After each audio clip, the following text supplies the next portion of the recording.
We've seen foldable phones, dual display phones, and more of this MWC, but this is still new to us. Meet the Nubia Alpha smartwatch with a bendable screen.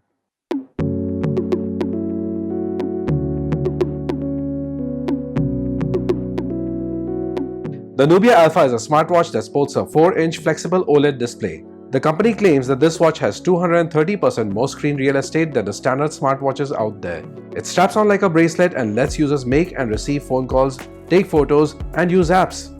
It also integrates the usual gamut of smartwatch sensors, including a heart rate sensor. The Nubia Alpha runs on a custom OS that helps in motion gestures, so you can control the smartwatch by just doing air gestures close to the device.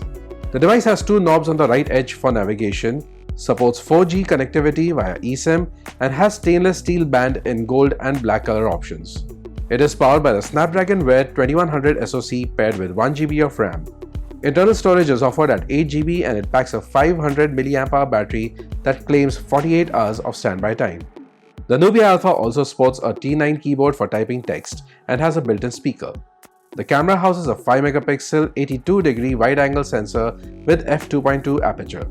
Nubia claims that the watch is water resistant. The Nubia Alpha will come in two options. One will be a Bluetooth version which will pair with the phone, and the other will be a eSIM version which will allow it to be a standalone option.